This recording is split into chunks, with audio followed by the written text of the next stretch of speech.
ఆంధ్రప్రదేశ్కి రక్షణ రంగ పరిశ్రమలు కోరామన్నారు ముఖ్యమంత్రి చంద్రబాబు నాయుడు. నిన్న ఢిల్లీ పర్యటనలో 7 కేంద్ర మంత్రులను కలిసి అనేక ప్రాజెక్టులపై రాష్ట్రానికి రావాల్సిన నిధులపై అందరితో చర్చించి మీడియా సమావేశం ఏర్పాటు చేశారు ముఖ్యమంత్రి చంద్రబాబు నాయుడు గారు. ఈ సందర్భంగా ఆయన మాట్లాడుతూ ఆంధ్రప్రదేశ్లో సైనిక కంటోన్మెంట్ ఏర్పాటు గురించి, గ్రీన్ ఎనర్జీ హబ్గా ఆంధ్రప్రదేశ్ని తీర్చిదిద్దడం గురించి, పోలవరం బనకచెర్ల పనుల గురించి, 2027 నాటికి పోలవరం పూర్తి చేసే దిశగా అడుగులు వేస్తున్న క్రమం గురించి, గత జగన్ రెడ్డి పాలనలో జరిగిన విధ్వంసం గురించి కూలంకషంగా కేంద్ర మంత్రులతో చర్చించారు ముఖ్యమంత్రి నారా చంద్రబాబు నాయుడు గారు. ఈ సందర్భంగా ఆయన ప్రెస్ మీట్ నిర్వహించారు. ప్రెస్ మీట్లో ఆయన మాట్లాడుతూ 2019-2024 మధ్యలో జగన్ రెడ్డి పాలనలో ఆంధ్రప్రదేశ్లో భారీగా విధ్వంసం జరిగిందన్నారు. వైసీపీ చేసిన విధ్వంసం నుంచి రాష్ట్రాన్ని గాడిన పెట్టాలంటే 10 ఏళ్లు పడుతుందన్నారు. కూటమి ప్రభుత్వం రాగానే రాష్ట్రాన్ని పునర్నిర్మిస్తామని ఎన్నికల హామీ ఇచ్చాం. రాష్ట్రాన్ని పునర్నిర్మించేందుకు అన్ని ప్రయత్నాలు చేస్తున్నామన్నారు చంద్రబాబు. ఇంతవరకు ఎప్పుడు చూడనటువంటి విధ్వంసం గత 5 ఏళ్లలో జరిగిందని, గత జగన్ రెడ్డి ప్రభుత్వం 1,20,000 కోట్ల రూపాయలు పైగా కాంట్రాక్టర్లకు బిల్లులు చెల్లించకుండా బకాయిలు పెట్టిందన్నారు. జగన్ రెడ్డి చేసిన విధ్వంసానికి ప్రజలు సరైన తీర్పు ఇచ్చారని, ఎవరూ ఊహించిన విధంగా ప్రజలు కూటమికి విజయాన్ని కట్టబెట్టారన్నారు. ఈ ఏడాదిలో రాష్ట్రానికి అత్యధికంగా పెట్టుబడులు వచ్చాయని, ఢిల్లీకి వచ్చిన ప్రతిసారి 7 మంత్రులను కలుస్తున్నా అన్నారు ముఖ్యమంత్రి చంద్రబాబు. కూటమి ప్రభుత్వం ఆంధ్రప్రదేశ్కి ఇంటిగ్రేటెడ్ క్లీన్ ఎనర్జీ పాలసీని తీసుకొచ్చిందని, Andhra Pradesh integrated clean energy policy ప్రకారం 72 గిగావాట్ల గ్రీన్ ఎనర్జీని ఉత్పత్తి చేయాలని సంకల్పం తీసుకున్నామన్నారు. 28,346 కోట్ల విలువైన గ్రీన్ ఎనర్జీ కారిడార్ ఇవ్వాలని ప్రహ్లాద్ జోషిని కోరామని, గ్రీన్ ఎనర్జీ కారిడార్ నిర్మాణానికి ప్రహ్లాద్ జోషి సానుకూలంగా స్పందించారని ముఖ్యమంత్రి తెలిపారు. సూర్యాగర్ కింద 35 లక్షల కుటుంబాలకు విద్యుత్ ఇవ్వాలని ఆకాంక్షించామన్నారు. సూర్యాగర్ కింద ప్రతి నియోజకవర్గంలో 10,000 కుటుంబాలకు విద్యుత్ ఇస్తామని, సూర్యాగర్ అమలుకు మద్దతు ఇవ్వాలని కేంద్రాన్ని కోరామన్నారు ముఖ్యమంత్రి చంద్రబాబు. కుసుమ్ కింద 2,000 మెగావాట్ల విద్యుత్ ఉత్పత్తికి కేంద్రం అనుమతి ఇచ్చిందని, రాష్ట్రం గ్రీన్ ఎనర్జీ హబ్ గా మారబోతోందని, గ్రీన్ ఎనర్జీ ద్వారా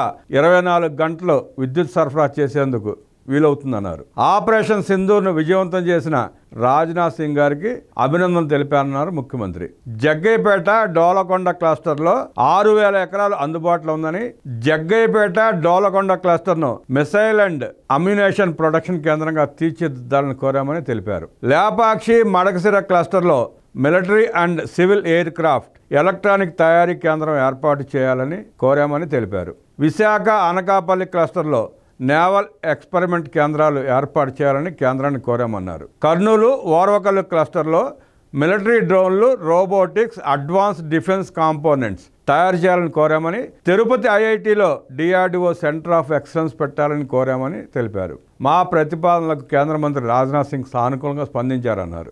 రాష్ట్రంలో సైనిక కంటోన్మెంట్ పెట్టాలని కోరగా సానుకూలంగా స్పందించారన్నారు. జలశక్తి మంత్రి సిఆర్ పాటిల్తో పోలవరంపై చర్చించామని, పోలవరాన్ని 2027 లోపు పూర్తి చేసేలా ప్రణాళిక నిర్దేశించుకున్నామని, ఎంత త్వరగా వీలైతే అంత త్వరగా పోలవరాన్ని పూర్తి చేసి జాతికి అంకితం చేస్తామన్నారు ముఖ్యమంత్రి చంద్రబాబు. పోలవరం నాణ్యతలో రాజీ పడమన్నారు. 400 కోట్లతో నిర్మించిన డయాఫ్రామ్ వాల్ ని జగన్ రెడ్డి ప్రభుత్వం దెబ్బతీసిందని, గత ప్రభుత్వం నిర్వాహకం వల్ల మళ్లీ 980 కోట్లు పెట్టి డయాఫ్రామ్ వాల్ నిర్మిస్తున్నామన్నారు. పోలవరం బనకచెర్ల ప్రాజెక్టుకు 80,000 కోట్ల రూపాయలు ఖర్చు అవుతుందని, పోలవరం బనకచెర్ల ప్రాజెక్టు ద్వారా 200 టీఎంసీల నీటిని దారి మళ్లించవచ్చని, పోలవరం బనకచెర్ల ప్రాజెక్టు వల్ల ఇతర రాష్ట్రాలకు ఎలాంటి ఇబ్బంది లేదని, సముద్రంలో కలిసే నీళ్లను పోలవరం బనకచెర్ల ద్వారా తరలిస్తామన్నారు. కేంద్రం అనుమతి ఇవ్వగానే పోలవరం బనకచెర్ల ప్రాజెక్టుకు ప్రారంభిస్తామని ఈ సందర్భంగా చంద్రబాబు పేర్కొన్నారు. శాంతి భద్రతలపై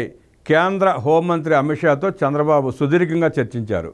శాంతి భద్రతల కోసం అమిత్ షా కొన్ని సూచనలు ఇచ్చారని, అమరావతిని విభజన చట్టంలో పెట్టాలని కోరామని తెలిపారు.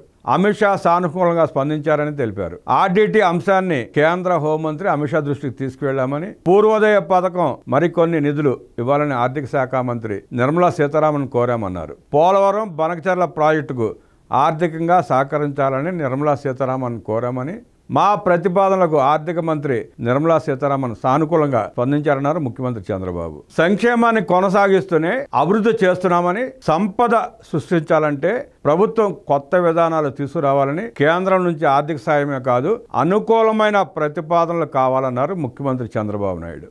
అమిత్ షాతో సుదీర్ఘంగా చర్చించిన సందర్భంగా ఆర్థిక నేరగాళ్లపైన, ఆర్థిక ఉగ్రవాదులపైన కఠినమైన చర్యలు తీసుకోవాలని ఈ సందర్భంగా కేంద్ర హోంశాఖ మంత్రి అమిత్ షాను చంద్రబాబు నాయుడు కోరారు.